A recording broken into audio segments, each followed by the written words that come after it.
अस्सलामु अलैकुम रहमतुल्लाह।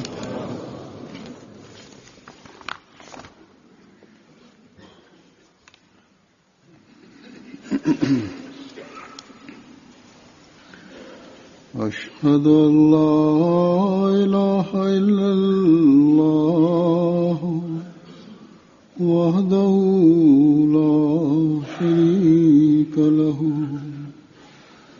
وأشهد أن محمدا عبده ورسوله أما بعد فأعوذ بالله من الشيطان الرجيم بسم الله الرحمن الرحيم الحمد لله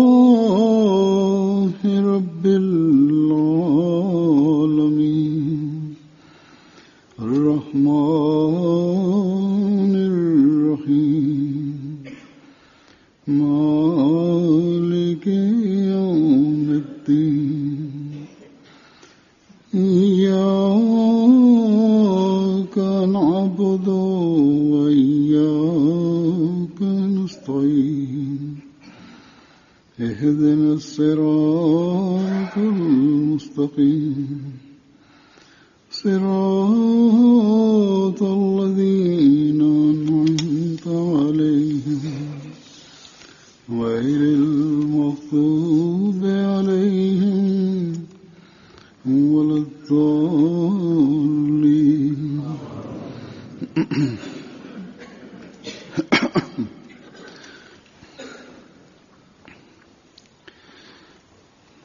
मोहब्बत सबके लिए, नफरत किसी से नहीं. நாம் குறிப்பாக மற்றவர்களிடம் எல்லோரிடத்தும் அன்பு, எவரிடத்தும் வெறுப்பு இல்லை என்ற இந்த முழக்கத்தை எடுத்து வைக்கின்றோம்.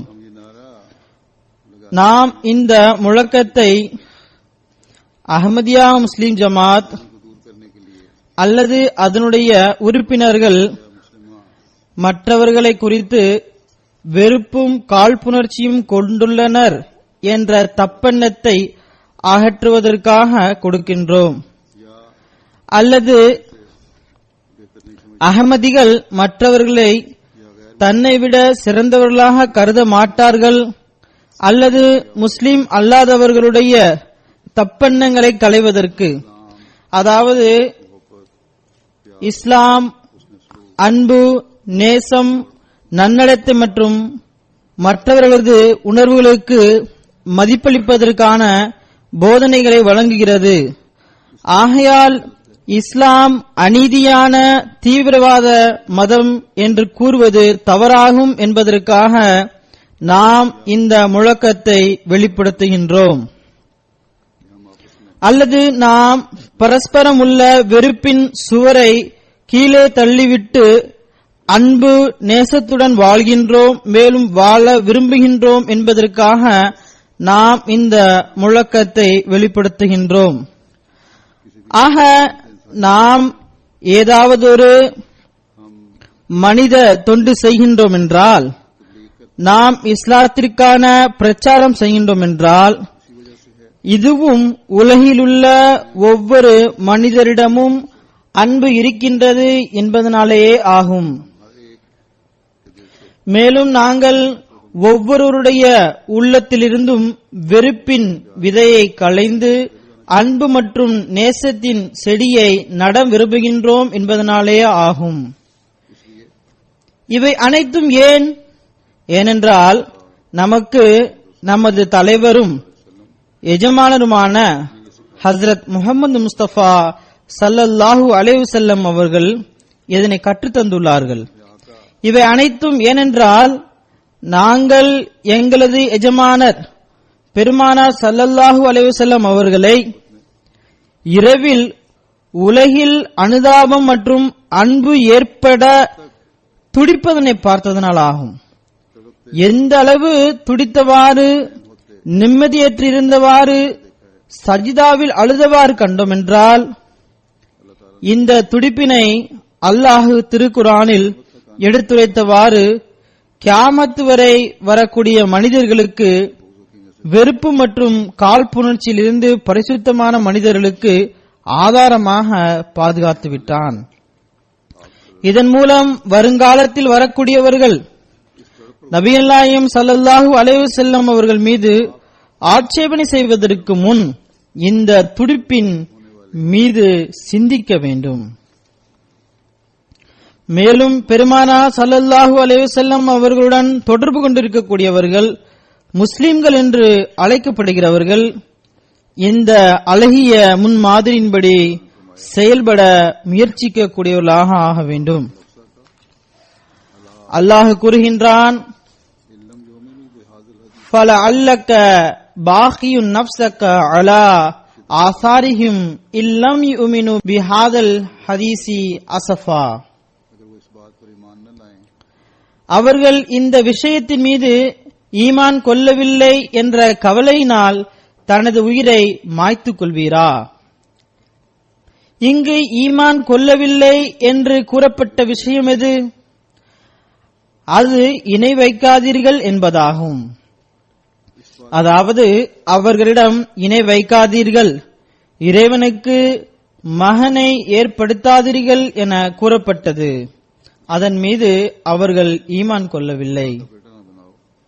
இணை வைத்தல் எப்படிப்பட்ட பாவம் என்றால் இறைவன் அதனை மன்னிக்க மாட்டேன் என கூறுகின்றான். ஆக இந்த அனுதாபமும் அன்பும் தான் ஒவ்வொரு மனிதருடனும் இருக்கின்றது. எந்த அளவுக்கு என்றால் இணை வைப்பவர்களுடனும் இந்த அனுதாபமும் அன்பும் இருக்கின்றது. அவர்களை நேரான வழியில் கொண்டு வருவதற்கு செயல் ரீதியான முயற்சி செய்யும் போது அதே நேரத்தில் அங்கு அவருக்காக துவாவும் செய்யப்படுகின்றது. ஆக அகமதிகளுக்கு எல்லோரிடத்தும் அன்பு என்பதன் சரியான அறிவை பெற வேண்டுமென்றால் நாம் நமது தலைவர் மனிதகுலத்தின் கருணையாளரிடமிருந்து இதற்கான வழிமுறைகளை கற்க வேண்டும்.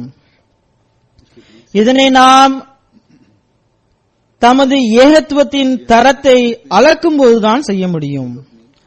அடுத்ததாக நாம் அன்பு மற்றும் அனுதாபத்திற்கான மேலும் ஒரு உதாரணத்தை பார்க்கின்றோம். சமுதாயத்திடமிருந்து அநீதியும் கொடுமையும் எல்லை மீறும் போது அங்கு அழிவிற்கான துவா வேண்டப்படவில்லை. மாறாக அல்லாஹ்வே எனது சமுதாயத்திற்கு நேர்வழியினை காட்டுவாயாக, நான் கூறுவது இவர்களது நன்மைக்கே ஆகும் என்பதனை இவர்கள் அறிவதில்லை என துவா செய்தார்கள். ஏனைய கோத்திரங்கள் கஷ்டமளித்த நேரத்தில் ஒரு சமயத்தில் பத்துவாவிற்காக கூறப்பட்ட போது பெருமானா ஸல்லல்லாஹு அலைஹி வஸல்லம் அவர்கள் கையை உயர்த்தினார்கள். மக்கள் தற்பொழுது பத்துவா செய்யப்படும், இதன் மூலம் ஏனைய கோத்திரங்கள் அழிந்துவிடும் என கருதினார்கள். ஆனால் பெருமானா ஸல்லல்லாஹு அலைஹி வஸல்லம் அவர்கள் அல்லாஹ்வே நட்பு கோத்திரங்களுக்கு நேர்வழியினை வழங்குவாயாக என துஆ செய்தார்கள். ஆக அன்பு என்பது தன்னை சார்ந்தவர்களுடன் மட்டுமல்ல, அனுதாபம் தன்னை சார்ந்தவர்களுடன் மட்டுமல்ல, மாறாக ஏனையவர்களுடனும் அன்பு மற்றும் அனுதாபத்தில் அதே நிலைமைதான். இவை அனைத்தும் ஏகத்துவம் நிலை பெற்றுவிட வேண்டும் என்ற வேதனையிலே ஆகும். இதன் மூலம் உலகம் அழிவிலிருந்து பாதுகாப்பு பெற வேண்டும் என்பதனால் ஆகும். இன்றும் உலகில் ஆயிரக்கணக்கான இணை வைத்தல் பரவி கிடக்கின்றன. இணை வைத்தல் மட்டுமல்ல, மாறாக இறை இருப்பை உலகில் மிக பெரும் பங்கு மறுக்கவும் செய்கின்றது. ஆக இறை ஆட்சியினை நிலைபெற செய்வதற்கு, ஏகத்துவத்தினை நிலைபெற செய்வதற்கு நாமும் நபிகள் நாயகம் ஸல்லல்லாஹு அலைஹி வஸல்லம் அவர்கள் தனது முன்மாதிரி மூலம் தந்த அந்த விஷயங்களை கையாள வேண்டும். நாம் ஒரு முழக்கத்தை இட்டோம், இதனை உலகம் விரும்பவும் செய்கிறது என்பதில் மட்டும் மகிழ்ச்சி அடைந்து விட வேண்டாம். இதன் மூலம் பல்வேறு இடங்களில் நம்மை புகழ்கின்றார்கள் என்பதாக இருக்க வேண்டாம். நாம் எப்போதும் நினைவில் கொள்ள வேண்டும், அதாவது இந்த முழக்கம் மனிதன் படைக்கப்பட்ட அந்த மாபெரும் நோக்கத்தினை அடைவதற்கான ஒரு வழியாகும்.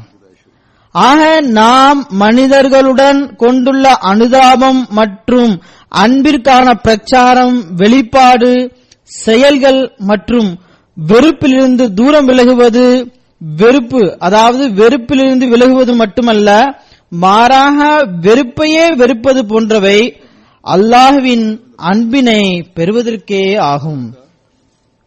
அவனது ஏகத்துவத்தினை நிலைநிறுத்துவதற்காகவே ஆகும். நாம் வெறுப்பு கொள்கின்றோம் என்றால் அது எந்த மனிதன் மீதும் கொள்வதில்லை, மாறாக ஷைத்தானிய செயல்கள் மீது கொண்டுள்ள வெறுப்பாகும். அவ்வாறு இருக்கவும் வேண்டும். ஷைத்தானிய செயல்களை செய்யக்கூடியவர்களுடன் நமது அனுதாபம் இருக்கிறது. இந்த அனுதாபம் எதிர்பார்ப்பதெல்லாம் இந்த அசுத்தத்தில் இருந்து இவர்களை வெளியே கொண்டு வர வேண்டும் என்பதாகும். இதன் மூலம் அவர்களை இறை தண்டனையிலிருந்து காப்பாற்ற வேண்டும் என்பதனாலாகும். உலகவாதிகளுடன் நாம் அன்பும் அனுதாபமும் கொண்டிருப்பது உலக ஆதாயத்திற்காக அல்ல. நாம் நமது உள்ளத்துடன் உலகவாதிகளின் வெறுப்பை களைவதற்கு முயற்சி செய்கின்றோம் என்றால் அவர்களிடமிருந்து எதனையும் பெற வேண்டும் என்பதற்காக அல்ல, மாறாக இறை அன்பை பெற வேண்டும் என்பதற்காகவும் ஏகத்துவத்தினை நிலைபெற செய்வதற்குமாகவே ஆகும். ஏகத்துவத்தினை முன்பை விட அதிகமாக தமது உள்ளத்தில் நிலைநிறுத்தவும் உறுதிப்படுத்தவும் ஆகும். ஆக உலகவாதிகளுக்கு முன்பு நல்லவர்களாக திகழ வெறும் முழக்கங்களை மட்டும் வெளிப்படுத்தாதீர்கள், மாறாக தனது நோக்கத்தினை அடைவதற்காக முழக்கங்களை வெளிப்படுத்துங்கள். இந்த காலத்தில் நாம் நற்பெறு பெற்றவர்களாவோம். அல்லாஹ் ஹஜ்ரத் வாக்களிக்கப்பட்ட மசீஹ் அலைஹிஸ்ஸலாத்து வஸ்ஸலாம் அவர்களை இறை அன்பை பெறுவதற்கு, படைப்பினங்களுடன் அனுதாபம் காட்டுவதற்கு, அன்பின் போதனைகளை கடைபிடிப்பதற்காக தேர்ந்தெடுத்துள்ளான். அவர்கள் நமக்கு அந்த வழிமுறைகளை கற்றுத்தந்துள்ளார்கள், போதனைகளை வழங்கியுள்ளார்கள். அன்னார் கூறுகின்றார்கள், மார்க்கத்திற்கு முழுமையான 2 பகுதிகள் உள்ளன. ஒன்று இறைவனுடன் அன்பு செலுத்துவது, மற்றொன்று மனிதனுடன் அவனது துன்பத்தை தனது துன்பமாக கருதும் அளவிற்கு அன்பு செலுத்துவது, அவனுக்காக துஆ செய்வது. மேலும் ஹஜ்ரத் மஸீஹ் மவ்ஊத் அலைஹிஸ்ஸலாத்து வஸ்ஸலாம் அவர்கள் கூறுகின்றார்கள், மார்க்கத்தின் பகைவனாக இருக்கின்ற காரணத்தினால் ஒருவருக்கு துன்பம் இழைப்பது என்பது சரியானது அல்ல. ஒரு சபையில் அன்னார் கூறினார்கள், எதிரியிடம் கூட எல்லை மீறிய கடினம் காட்டக்கூடாது என்பதே எனது கொள்கையாகும். நான் உண்மையாக கூறுகின்றேன், நீங்கள் எவரையும் தனது எதிரியாக கருத வேண்டாம். இந்த வெறுப்பு காழ்ப்புணர்ச்சியின் பழக்கத்தை முற்றிலும் விட்டுவிடுங்கள். இங்கு முதலில் கூறப்பட்ட எதிரியிடம் கூட எல்லை மீறிய கடினம் காட்டக்கூடாது, இதிலிருந்து எவரிடத்தும் வெறுப்பு இல்லை என கூறப்படும் போது எதிர்ப்பு என்பது எவ்வாறு உண்டாகும்? இதற்குரிய பதிலும் இங்கு கூறப்பட்டுள்ளது. அதாவது தனது எதிரியாக கருதக்கூடாது. மார்க்கத்தின் அடிப்படையில் எதிரியாக இருப்பவர்கள் தானே எதிர்ப்பில் முன்வந்துள்ளார்கள். உங்களது உள்ளத்தில் எதிர்ப்பு இருக்கிறதா இல்லையா என்பது வேறு விஷயம். உங்களுடன் எதிர்ப்பு காட்டக்கூடியவர்களுடைய சீர்திருத்தத்திற்காக முயற்சி செய்யுங்கள். தனது எதிரியாக ஆக்கிக் கொண்டு அல்லது தனது எதிரியாக உள்ளத்தில் எண்ணிக்கொண்டு வெறுப்பு மற்றும் போராமைக்கான பழக்கத்தை ஏற்படுத்தாதீர்கள். வெறுப்பை களைவதற்கு அறிவுரை வழங்கியவாறு அன்னார் கூறுகின்றார்கள், மனிதனுடன் கருணை மற்றும் அனுதாபம் கொள்வது மிகப்பெரிய இபாதத், அதாவது இறைவணக்கம் ஆகும்.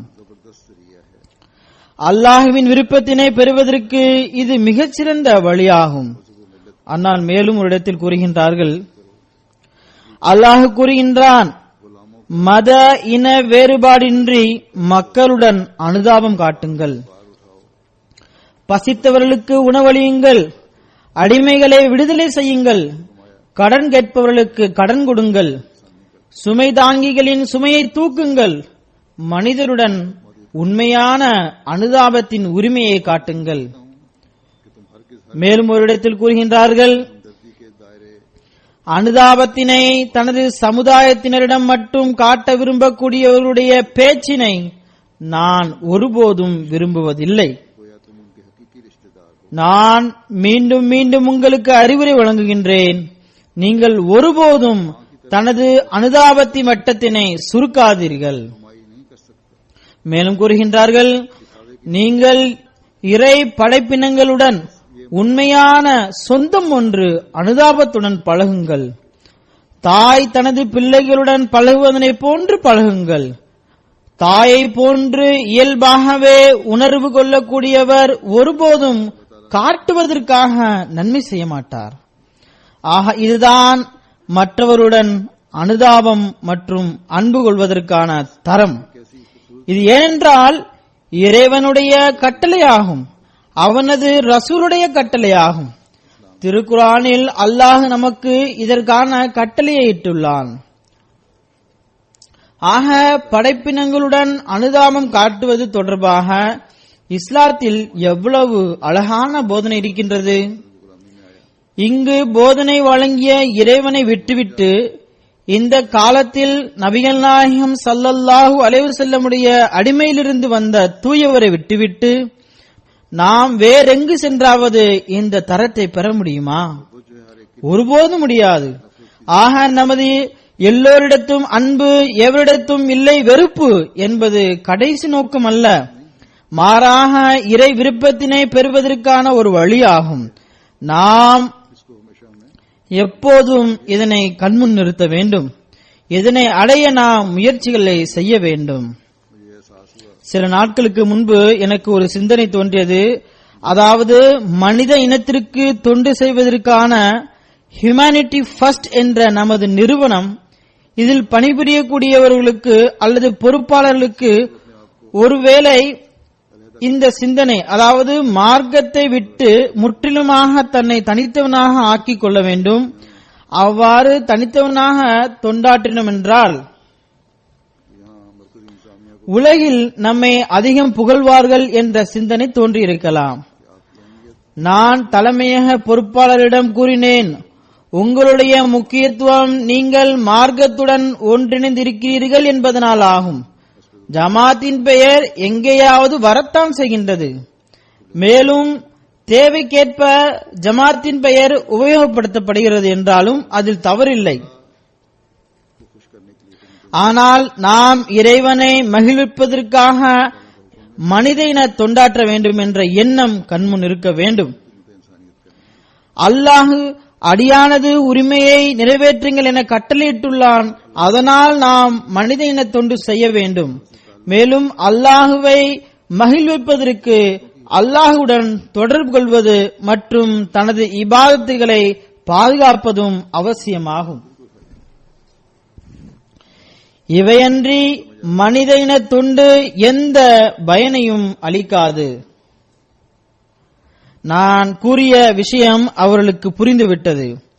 ஆனால் ஏனைய நாடுகளில் ஹியூமனிட்டி ஃபர்ஸ்ட் உடைய கிளைகளுக்கு, அதனது பொறுப்பாளர்களுக்கு, பணியாளர்களுக்கு, இவர்களில் அனைவரும் அகமதிகளே ஆவார்கள் ஓரிருவரை தவிர, நான் அவர்களுக்கு கூற விரும்புவது, உங்களுடைய பணியில் அருள், இறைவனுடன் வலுவான தொடர்பு உண்டாகும் போதுதான் ஏற்படும். உங்களது பணிகளை அல்லாஹுவின் அருளை பெறுவதற்காக செய்யும் போதுதான், தனது பணிகளை துஆவின் மூலம் துவங்கும் போதுதான் அருள் ஏற்படும். இவையன்றி நமது எந்த பணியிலும் அபிவிருத்தி ஏற்படாது.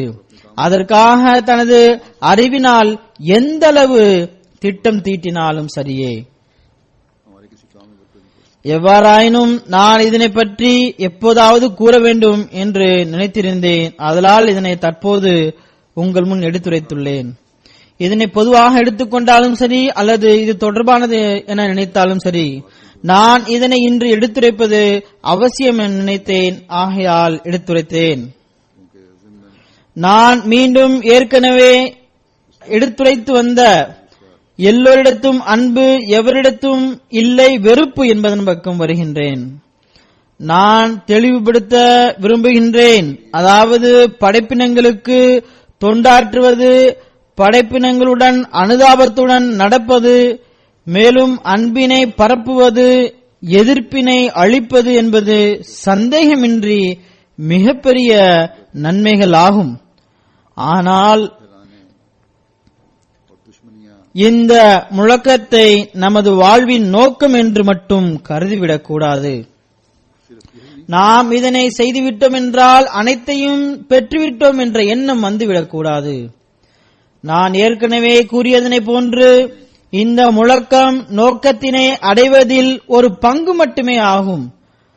ஹஜரத் நபிகள் நாயகம் ஸல்லல்லாஹு அலைஹி வஸல்லம் அவர்கள் எந்த நோக்கத்தினை அடைவதற்காக தோன்றினார்களோ அதனை அடைவதில் இது ஒரு அடி ஆகும்.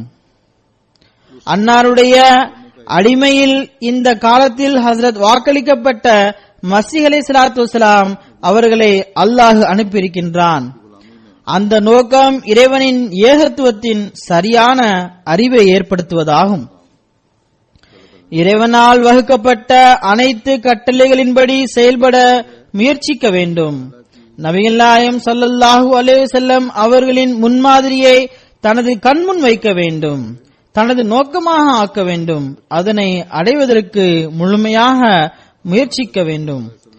ஏனென்றால் இவற்றின் மூலமாக எல்லா விதமான நல்லொழுக்க மற்றும் நன்மைகளை பெறுவதனை சாத்தியமுள்ளதாக ஆக்க முடியும்.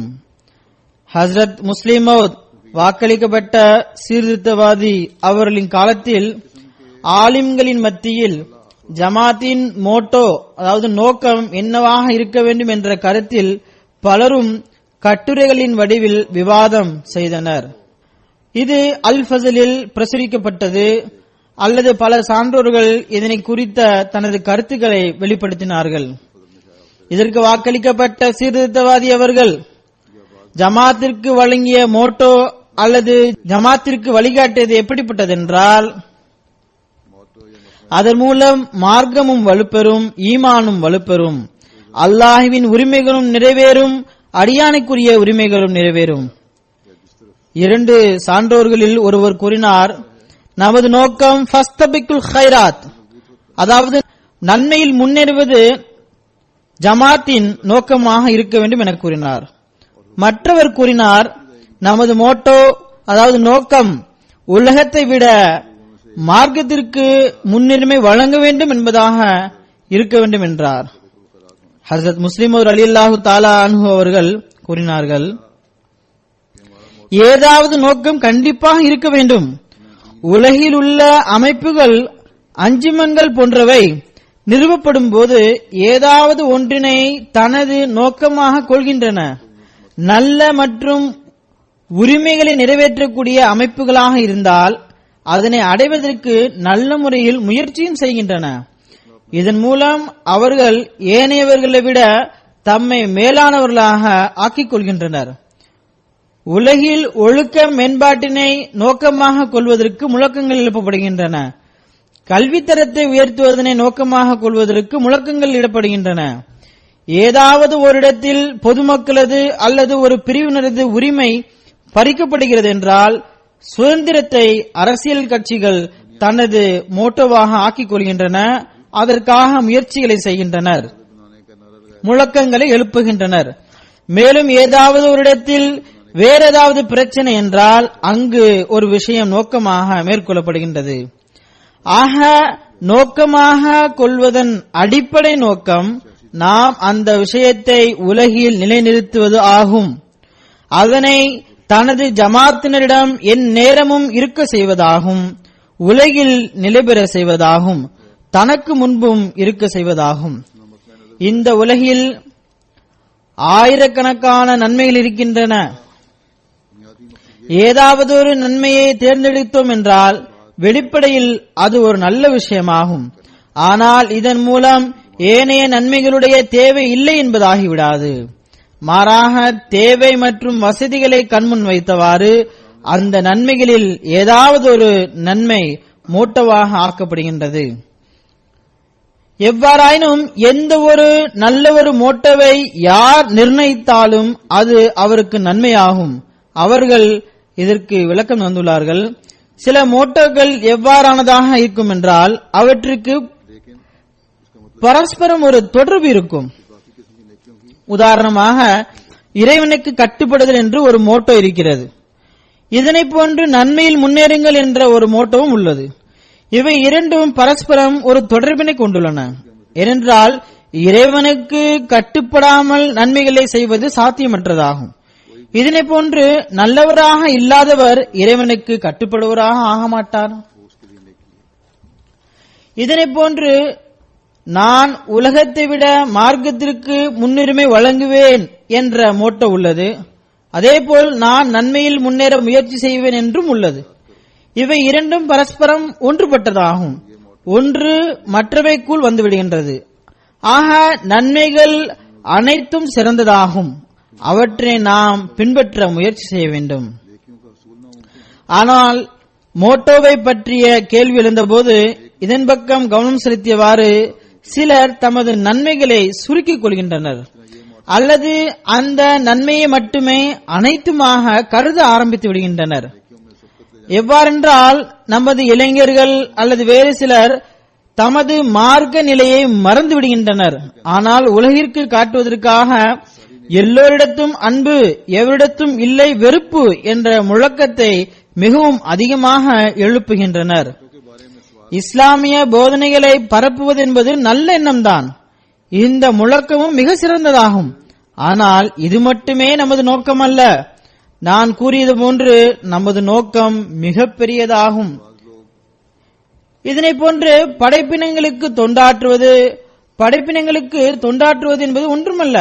இறைவனுடைய நினைப்பு மனதில் இருந்து மறைந்து விடுகிறது என்றால் பிறகு இதற்கு எந்த பயனும் இல்லை. ஹஸ்ரத் முஸ்லிமோர் ரலியல்லாஹு தஆலா அன்ஹு அவர் எழுதுகிறார்கள், நான் இந்த கட்டுரையை படித்த போது எனக்கு ஒரு யூதனுடைய கதை நினைவுக்கு வந்தது. அவன் ஹஸ்ரத் உமர் ரலியல்லாஹு தஆலா அன்ஹுவுடன் பேசிக் கொண்டிருந்த போது எங்களுக்கு முஸ்லிம்கள் மீது அதிகமாக போராமை ஏற்படுகின்றது என்றார். அதற்கு ஹஸ்ரத் உமர் ரலியல்லாஹு தஆலா அன்ஹு அவர்கள், போராமை ஏற்படுவதற்கு என்ன காரணம், ஏன் போராமை ஏற்படுகிறது என வினவினார்கள். யூதன் கூறினான், இஸ்லாத்தில் ஒரு தனிப்பட்ட சிறப்பு இருக்கிறது. உலகில் உள்ள எந்த விஷயமும் இஸ்லாத்தின் கட்டளைகளில் இல்லாமல் இல்லை, திருக்குரானில் இல்லாமல் இல்லை. தனிப்பட்ட ரீதியிலும் உலக அளவிலான எல்லா கட்டளைகளும் பிரச்சனைகளும் அதற்கான தீர்வுகளும் அதில் அடங்கியுள்ளது. இந்த விஷயம் எப்படிப்பட்டதென்றால் இது எங்களை போராமைக்குள்ள செய்கிறது என்றார். ஆக இந்த விஷயத்தை நம்மில் ஒவ்வொருவரும் கண்முன் வைத்தோம் என்றார் இஸ்லாத்தின் ஏதாவது ஒரு விஷயத்தை மோட்டோவாக தேர்ந்தெடுப்பது சரியானது அல்ல என்பது மிக தெளிவாக தெரிய வரும். சந்தேகமின்றி ஃபஸ்தபிக்குல் கைராத், அதாவது நன்மையில் முன்னேறுவது என்பது ஒரு சிறந்த மோட்டோவாகும். இதனை போன்று நான் உலகத்தை விட மார்க்கத்திற்கு முக்கியத்துவம் வழங்குவேன் என்பதும் சிறந்ததாகும். திருக்குர்ஆனும் இதன் பக்கம் கவனமூட்டியுள்ளது. பல் தூசிரூனல் ஹயாத்தத் துன்யா வல் ஆஹிரத்து கைரும் வ அபகா, அதாவது அறிவியலிகள் மறுமையை விட இவ்வுலக வாழ்விற்கே முன்னுரிமை வழங்குகிறார்கள். ஆனால் அதே வேளையில் மறுமையோ மிக சிறந்ததும் என்றும் நிலையானதும் ஆகும். நாம் ஜும்மாவிலும் இந்த வசனங்களை ஓதவும் செய்கின்றோம். இதனை தவிர இஸ்லாம் எண்ணற்ற போதனைகளை வழங்கியுள்ளது. ஆக திருக்குர்ஆனுடைய எந்த போதனை மோட்டோவாக ஆக முடியாது, எந்த போதனை நோக்கமாக ஆக முடியாது. எதன் மீது பார்வைப்படுகின்றதோ அதனை சிந்தியுங்கள், அது உள்ளத்தை தன் பக்கம் ஈர்க்கும். அன்னார் இந்த முன்னுரைக்கு பிறகு கூறினார்கள், திருக்குரானிலிருந்து நபிகள் நாயகம் ஸல்லல்லாஹு அலைஹி வஸல்லம் அவர்கள் தோன்றிய காலம் லஹரல் ஃபசாது ஃபில் பர்ரி வல் பஹர், அதாவது நீரிலும் நிலத்திலும் குழப்பம் பரவி கிடந்ததற்கு ஒப்பானதாக இருந்தது. அந்த காலத்தில் தோன்றாத தீமையே இல்லை என்பது தெரிய வருகின்றது. ஹஜ்ரத் வாக்களிக்கப்பட்ட மஸீஹ் அலைஹிஸ்ஸலாத்து வஸ்ஸலாம் அவர்கள் நபிகள் நாயகம் ஸல்லல்லாஹு அலைஹி வஸல்லம் அவருடைய நிழல் ஆவார்கள். ஆகையால் ஹஜ்ரத் வாக்களிக்கப்பட்ட மஸீஹ் அலைஹிஸ்ஸலாத்து வஸ்ஸலாம் அவர்களின் காலமும் அந்த காலத்தின் நிழல் ஆகும்.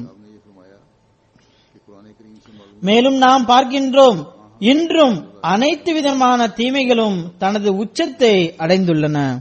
ஆகையால் இன்று மதமும் தேவைப்படுகின்றது, எல்லா விதமான நல்லொழுக்கமும் தேவைப்படுகின்றது. உலகின் ஒவ்வொரு சிறப்பும் முன்னேற்றமும் தேவைப்படுகின்றது. மக்களின் உள்ளத்திலிருந்து ஈமான் மறைந்த போது நல்லொழுக்கம் அங்கிருந்து மறைந்து விட்டது.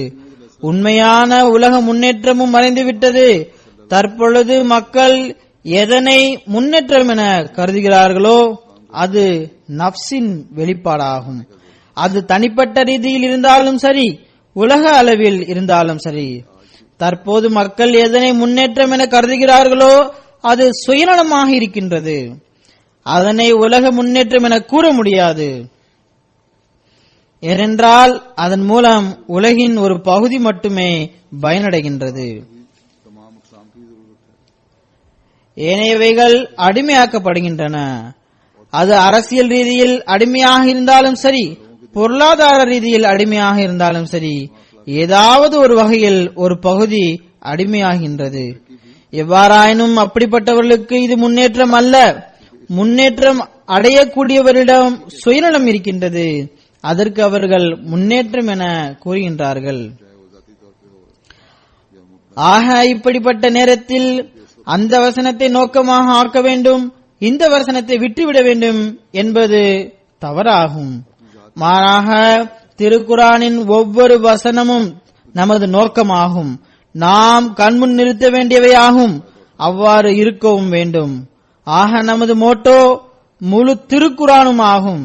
ஏதாவது ஒரு சுருக்கமான மோட்டோ தேவை என்றால் ஹஜ்ரத் முஸ்லிம் ரலியல்லாஹு தஆலா அன்ஹு அவர்கள் கூறினார்கள், அதனையும் அல்லாஹ் நபிகள் நாயகம் ஸல்லல்லாஹு அலைஹி வஸல்லம் மூலம் நிர்ணயித்து உள்ளான். அது லா இலாஹ இல்லல்லாஹு முஹம்மது ரசூலுல்லாஹ் ஆகும். இது முழு திருக்குரானுடைய சாராம்சமாகும். உண்மையும் இதுவே ஆகும். எல்லா போதனைகளும் அனைத்து உயர் நோக்கங்களும் ஏகத்துவத்துடனே தொடர்பு கொண்டுள்ளன. இதனை போன்றே அடியார்களுடைய பரஸ்பர தொடர்பு, அடியானுக்கு இறைவனுடன் தொடர்பு, இதுவும் ஏகத்துவத்தின் கீழ் வந்து விடுகிறது.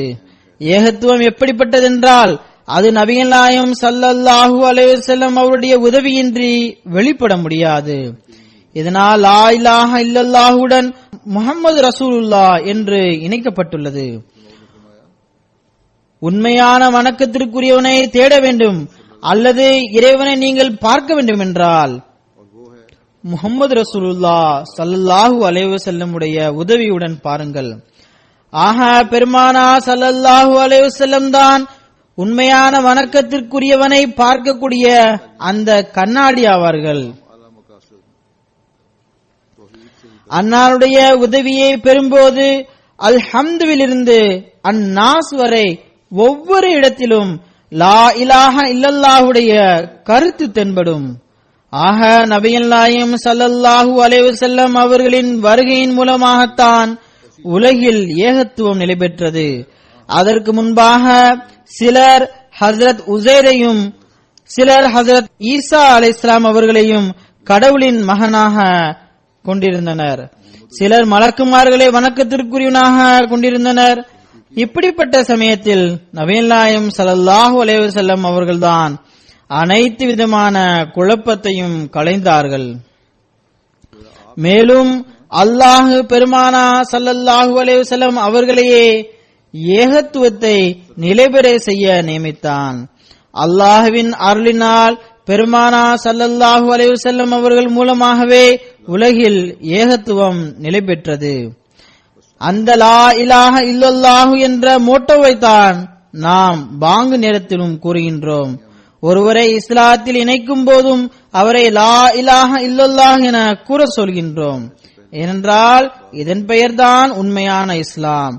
ஒருவரிடம் மார்க்க பலகீனம் ஏற்படுகிறதென்றால் அதற்கு இதுவே காரணமாகும். அதாவது லா இலாஹ இல்லல்லாஹ் அவருக்கு முன்பிலிருந்து விலகிவிட்டதாக இருக்கும்.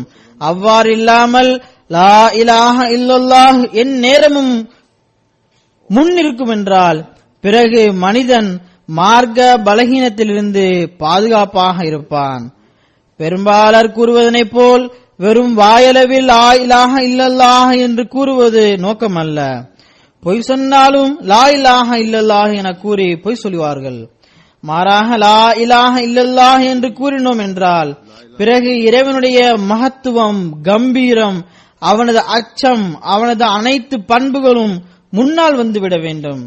ஏற்கனவே கூறப்பட்டதனை போல் லா இலாஹ இல்லல்லாஹுடைய உண்மைத்துவம் நபிகள் நாயகம் ஸல்லல்லாஹு அலைஹி வஸல்லம் மூலமாகவே வெளிப்படுகின்றது.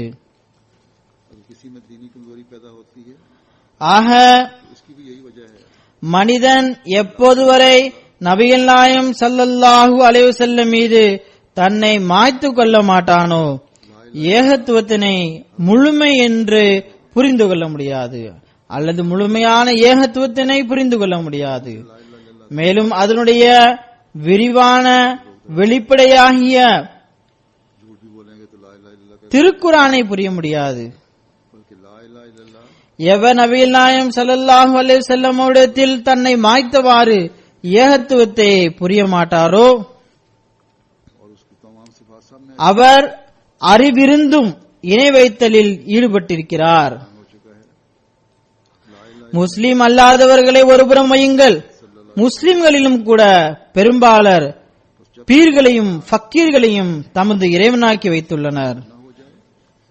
ஆனால் அகமதிகளை பார்த்து இவர்கள் நபிகள் நாயகம் ஸல்லல்லாஹு அலைஹி வஸல்லம் அவர்களை இழிவுபடுத்தி இஸ்லாத்தின் வட்டத்திலிருந்து இவர்கள் வெளியேறிவிட்டனர் என கூறுகின்றனர்.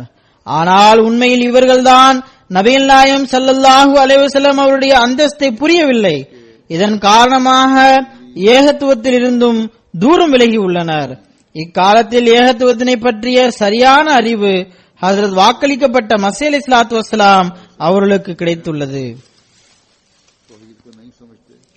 இவை அனைத்தும் நபிகள் நாயகம் ஸல்லல்லாஹு அலைஹி வஸல்லத்தில் தன்னை மாய்த்து கொண்ட காரணத்தினால் அன்னாருக்கு கிடைத்ததாகும்.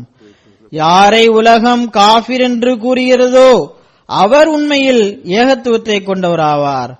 அன்னார் நபிகள் நாயகம் ஸல்லல்லாஹு அலைஹி வஸல்லத்தில் தன்னை மாய்த்து கொண்டார்கள். அதன் மூலம் அவர்களுக்கு ஹஜ்ரத் ஈசா அலைஹிஸ்ஸலாத்து வஸ்ஸலாம் அவர்கள் மரணித்து விட்டார்கள் என்பது தெரிய வந்தது. அவர்களை உயிருடன் இருக்கிறார்கள் என நம்புவது இணை வைத்தலாகும் என்பதும் தெரிய வந்தது. அன்னாருக்கு முன்பு லட்சக்கணக்கான ஆலிம்களும் மார்க்க அறிஞர்களும் ஈசா அலைஹிஸ்ஸலாத்து வஸ்ஸலாம் அவரிடம் இறை பண்புகள் உள்ளதாக கூறி வந்தனர். உதாரணமாக, அவர் தற்பொழுது வரை உயிருடன் வானத்தில் இருக்கிறார், அவர் மரணித்து வரை உயிர் பெற செய்து வந்தார், அவருக்கு மறைவானவற்றை பற்றிய அறிவு இருந்தது போன்றவற்றை கூறி வந்தனர். ஆனால் ஹஜ்ரத் வாக்களிக்கப்பட்ட மஸீஹ் அலைஹிஸ்ஸலாத்து வஸ்ஸலாம் அவர்கள் மூலம் இன்று நாம் மாறாக ஒவ்வொரு அகமதி சிறுவரும் அறிவு மற்றும் ஆதாரம் மூலம் இந்த கொள்கையின் கீழ் இருப்பதனை விரும்புவதில்லை. இதனை போன்று மேலும் பல விஷயங்கள் உள்ளன. இவற்றை ஹஜ்ரத் வாக்களிக்கப்பட்ட மஸீஹ் அலைஹிஸ்ஸலாத்து வஸ்ஸலாம் அவர்கள் ஹஜ்ரத் நபிகள் நாயகம் ஸல்லல்லாஹு அலைஹி வஸல்லத்தின் மீது தன்னை மாய்த்து கொண்டவாறு அன்னாரிடமிருந்து ஒளியினை பெற்று நமக்கு கூறியிருக்கிறார்கள். மேலும் இணை வைத்ததிலிருந்து நம்மை தூரம் விலக்கிவிட்டார்கள். ஹஜ்ரத் வாக்களிக்கப்பட்ட மஸீஹ் அலைஹிஸ்ஸலாத்து வஸ்ஸலாம் அவர்களும் இக்கால மக்களுக்கு லா இலாஹ இல்லல்லாஹுடைய வெளிப்பாட்டை காண்பித்திருக்கிறார்கள். இந்த விஷயம்தான் இஸ்லாத்தின் அடிப்படையாகும். இது ஒவ்வொரு ஏகத்துவவாதியிடமும் தென்படுவது அவசியமாகும். ஏனையவைகள் விளக்கங்களாகும். அது பலதரப்பட்ட மக்களுக்கு பல்வேறு கோணங்களில் அது மாறி வரும். உதாரணமாக, நபிகள் நாயகம் ஸல்லல்லாஹு அலைஹி வஸல்லம் அவர்கள் ஒருவருக்கு மிகப்பெரிய நன்மையாக தாய் தந்தையருக்கு சேவை செய்வதனை கூறினார்கள். வேறொருவருக்கு மிகப்பெரிய நன்மையாக இறைவழியில் போரிடுவது என கூறினார்கள். மற்றவருக்கு மிகப்பெரிய நன்மையாக தஹஜ்ஜுத் அதாவது நடு இரவு தொழுகையை தொழுவது என கூறினார்கள். ஆக ஒவ்வொருவருக்கும் அவரது அடிப்படை பலகீனத்தை களைவதற்கு கவனமூட்டியுள்ளார்கள். ஆனால் இதற்கு ஏனைய நன்மைகளை செய்ய வேண்டிய அவசியம் இல்லை என்பது பொருள் அல்ல. ஆக நினைவில் கொள்ள வேண்டும், அதாவது திருக்குர்ஆனுடைய அனைத்து போதனைகளும் தத்தமது இடத்தில் மிக சிறந்த மற்றும் பலனளிக்கக்கூடியதாகும். ஆனால் லா இலாஹ இல்லல்லாஹ் அனைத்தை விடவும் மேலானதாகும். ஆக இதுதான் அசல் மோட்டோ ஆகும். இதனைத்தான் நாம் எப்போதும் கண்முன் நிறுத்த வேண்டும். ஏகத்துவத்தின் உண்மைத்துவம் மற்றும் அது நிலை பெறுவது குறித்து சிந்திப்பது அவசியமாகும். ஏகத்துவம் என்பது மனிதன் சிலையை வணங்கக்கூடாது என்பதன் பெயர் அல்ல, அல்லது ஒரு மனிதனை இறைவனுக்கு நிகராக உயிருடன் இருப்பவன் என கருதுவது பெயர் அல்ல, அல்லது இறைவனுக்கு இணையாக யாரையும் வைக்கக்கூடாது என்பதல்ல. மாறாக உலகின் அனைத்து பணிகளிலும் ஏகத்துவத்துடன் தொடர்பு இருக்கின்றது. நபிகள் நாயகம் ஸல்லல்லாஹு அலைஹி வஸல்லம் அவர்கள் தான் தூங்க செல்லும் போதும் ஒழு செய்யும் போதும் ஏகத்துவத்தை கூறி வந்தார்கள், அதாவது லா இலாஹ இல்லல்லாஹ் என கூறி வந்தார்கள். ஒரு மனிதனுக்கு உலகில் ஏதாவது ஒன்றின் மீது நம்பிக்கையோ ஈர்ப்போ ஏற்பட்டுவிட்டால் அந்த மனிதன் இணை வைத்தல் என்ற இடத்திற்கு சென்று விடுகின்றான். பிறகு அவனது ஏகத்துவவாதி என்ற வாதம் பொய்யாகி விடுகின்றது. ஏனென்றால் ஏகத்துவத்திற்கு கட்டாய நிபந்தனை என்னவென்றால் மனிதன் இறைவன் மீது மட்டும் நம்பிக்கை வைக்க வேண்டும், அவனையே சார்ந்து இருக்க வேண்டும். ஏகத்துவம் என்பதன் பொருள் எல்லா பணிகளிலும், அது மார்க்க பணியாக இருந்தாலும் சரி, உலக பணியாக இருந்தாலும் சரி, மனிதனுடைய பார்வை ஓர் இறைவன் பக்கம் மட்டுமே இருக்க வேண்டும். சந்தேகமின்றி அனைத்து நல்ல சொற்களும் தத்தமது இடத்தில் சிறந்த நல்ல மோட்டோக்கள் ஆகும். ஆனால் முழுமையான ஏகத்துவவாதியாவதற்கு மனிதனுடைய பார்வையிலிருந்து எல்லா பொருட்களும் மறைந்துவிட வேண்டும் என்பதும், அல்லாஹுவை தவிர மற்ற அனைத்தும் ஒன்றுமற்றவையாய் ஆகிவிட வேண்டும் என்பதும் அவசியமாகும். ஆக உண்மையான மோட்டோ லா இலாஹ இல்லல்லாஹ் முஹம்மது ரசூலுல்லாஹ் என்பதாகும். இதில் அனைத்து விதமான நன்மைகளும் ஒன்றிணைந்து விடுகின்றன. மேலும் ஏகத்துவத்தினை புரிந்து கொள்வதில் உள்ள கஷ்டங்களுக்கான தீர்வுகளை நமக்கு இவையே கூறுகின்றன. தடங்கல்களை களைவதற்கு ஏதாவது முன்மாதிரி இருக்க வேண்டும். அதற்கு நபிகள் நாயகம் ஸல்லல்லாஹு அலைஹி வஸல்லமுடைய அழகிய முன்மாதிரியே நமக்கு முன்மாதிரி ஆகும். இதனை ஹஜ்ரத் ஆயிஷா ரலியல்லாஹு தஆலா அன்ஹா அவர்கள் ஒரு வரியில் கான ஹுலுகுல் குர்ஆன் என கூறினார்கள். அதாவது அவர்களது நடைமுறை திருக்குர்ஆனாகவே இருந்தது என்றார்கள். இந்த ஒரு வரியில் ஏகத்துவத்தின் உயர் தரமும் எடுத்துரைக்கப்பட்டுவிட்டது. திருக்குர்ஆனின் கட்டளைகளுக்கான செயல் முன்மாதிரியும் நிலைநாட்டப்பட்டுவிட்டது. மேலும் கட்டளைகளின் விளக்கமும் முன்னால் வந்துவிட்டது. ஆக எவர் முஹம்மது ரசூலுல்லாஹ் ஸல்லல்லாஹு அலைஹி வஸல்லம் அவர்களை புரிந்து கொண்டாரோ அவர் அல்லாஹ்வை புரிந்து கொண்டார். எவர் இறைவனை புரிந்து கொண்டாரோ அவர் அனைத்தையும் புரிந்து கொண்டார். ஏனென்றால் இணை வைத்தல் தான் அனைத்து விதமான தீமைகளுக்கும் கவனமின்மைக்கும் மற்றும் பாவத்திற்கான ஆணிவேராகும். ஏகத்துவத்தில் நிலை பெற்ற பிறகு மனிதனிடம் உயர் நல்லொழுக்கம், அறிவு, ஞானம், சமூக அமைப்பு, அரசியல், ஏனைய விஷயங்களில் புலமை போன்றவை வந்துவிடும். ஏனென்றால் அல்லாஹ்வின் ஒளி ஒரு நிவாரணி, அதாவது மருந்து ஆகும். அதில் எல்லா விதமான நோய்க்கும் மருந்து உண்டு. ஆக நமது மோட்டோவானது இறைவன் தானே நிர்ணயித்ததாகும். அதாவது லா இலாஹ இல்லல்லாஹ் என்பதாகும். மற்றவை அதன் விளக்கங்கள் ஆகும். அவை அறிவுரை என்ற ரீதியில் பயன்தரக்கூடியதாகும். இந்த காலகட்டத்தில் தஜ்ஜால் தனது அனைத்து சக்திகளுடன் உலகில் வலம் வந்து கொண்டிருக்கின்றான். அவனது நோக்கம் நான் மார்க்கத்தை விட உலகத்திற்கு முன்னுரிமை வழங்குவேன் என்பதாகும். ஆனால் நமது கடமை நாம் இதற்கு எதிரில் உலகத்தை விட மார்க்கத்திற்கு முன்னுரிமை வழங்குவதற்கான முழக்கத்தை எழுப்ப வேண்டும். இதனால் ஹஸ்ரத் வாக்களிக்கப்பட்ட மஸீஹ் அலைஹிஸ்ஸலாத்து வஸ்ஸலாம் அவர்களும் பையத் நிபந்தனையில் இந்த வரியையும் சேர்த்துள்ளார்கள். இதனது பொருள் தம்மீது மார்க்க கல்வியை நிலைபெற செய்வோம், மேலும் எதிரிகளின் ஒவ்வொரு ஆட்சேபனைகளுக்கு எதிரில் இஸ்லாத்தின் அழகிய முகத்தை காட்டுவோம் என்பதாகும். இவை அனைத்தும் நாம் லா இலாஹ இல்லல்லாஹ் முஹம்மது ரசூலுல்லாஹ் என்பதனை உலகில் நிலைபெற செய்பவர்களாக ஆக வேண்டும் என்பதனால் ஆகும். நாம் இக்காலத்தில் ஹஜ்ரத் வாக்களிக்கப்பட்ட மஸீஹ் அலைஹிஸ்ஸலாத்து வஸ்ஸலாத்திடம் பையத் இந்த நோக்கத்தினை அடைவதற்காக செய்துள்ளோம். ஹஜ்ரத் வாக்களிக்கப்பட்ட மஸீஹ் அலைஹிஸ்ஸலாத்து வஸ்ஸலாத்திற்கு அல்லாஹ் வஹியாக இதனை அறிவித்தான். அதாவது ஹுதுத் தௌஹீத் அத் தௌஹீத யா அப்னா அல் ஃபாரிஸ், அதாவது பாரசீகத்தின் மகன்களே ஏகத்துவத்தினை பற்றி பிடித்துக் கொள்ளுங்கள். பாரசீகத்தின் மகன்களே என்பது அன்னாருடைய குடும்பத்தினர் மட்டும் கிடையாது, மாறாக முழு ஜமாத்தும் ஆன்மீக ரீதியில் பாரசீகத்தின் மகன்கள் என்பதன் கீழ் வருவார்கள். மேலும் இந்த கட்டளை முழு ஜமாத்திற்கும் உரியதாகும்.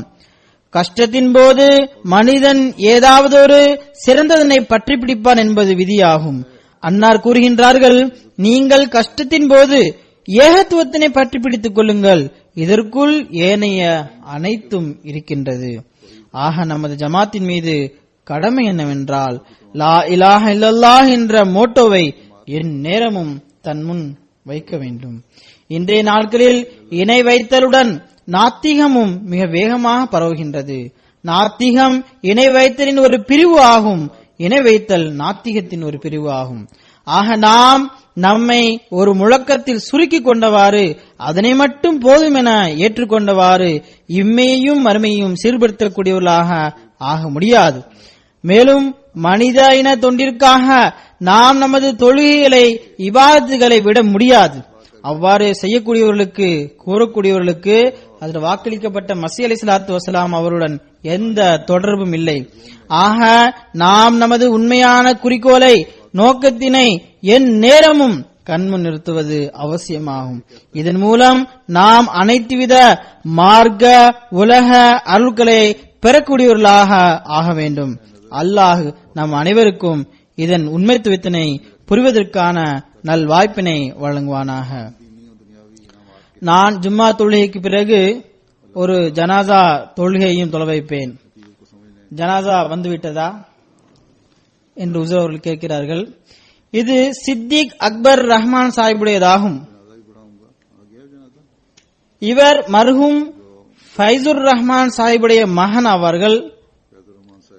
வால்தம் ஃபாரஸ்ட் என்ற இடத்தில் வசித்து வந்தார்கள். மே 7ஆம் தேதி புற்றுநோயின் காரணத்தினால் தனது 40வது வயதில் மரணமடைந்துள்ளார்கள். இன்னா லில்லாஹி வ இன்னா இலைஹி ராஜிஊன். பதவி என்ற ரீதியில் ஜமாத்துடைய பொறுப்புகளில் இருப்பதற்கு இவருக்கு பெரிதாக வாய்ப்பு எதுவும் கிடைக்கவில்லை. பணியாளர் என்ற ரீதியில் எப்போதும் ஒரு சிறந்த பணியாளராக திகழ்ந்து வந்தார். ஹிலாஃபத்துடன் உறுதியான தொடர்பு வைத்திருந்தார். இவருக்கு இறை இருப்பின் மீதும் துவாவின் மீதும் உறுதியான நம்பிக்கை இருந்தது. நீண்ட காலமாகவே நோயாளியாக இருந்து வந்துள்ளார். இவருக்கு புற்றுநோய் இருந்தது. மிகவும் பொறுமையுடனும் தைரியத்துடனும் இவர் தனது நோயுற்ற காலத்தை கழித்துள்ளார். அல்லாஹ் இவருடன் மன்னிப்புடன் பரிமாறுவானாக, தனது விருப்பமான சொர்க்கத்தில் இடமளிப்பானாக. இவரது தாயாருக்கும் பொறுமையை வழங்குவானாக. இவரது மனைவிக்கும் பிள்ளைக்கும், பிள்ளை 1 வயது மகனாவான். அல்லாஹ் இவர்களுக்கும் பாதுகாவலனாகவும் உதவியாளனாகவும் இருப்பானாக.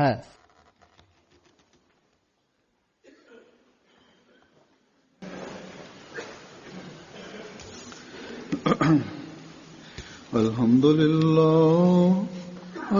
لله نحمده ونستعينه ونستغفره ونستغفره ونؤمن به ونتوكل عليه ونعوذ بالله من شرور أنفسنا ومن سيئات أعمالنا من يهده الله فلا مضل له ومن يضلله فلا هادي له ونشهد أن لا إله إلا الله ونشهد أن محمدا عبده ورسوله عباد الله رحمكم الله إن الله يأمر بالعدل والإحسان وإيتاء ذي القربى وينهى عن الفحشاء والمنكر والبغي يعظكم لعلكم تذكرون اذكروا الله يذكركم وادعوه يستجب لكم ولذكر الله أكبر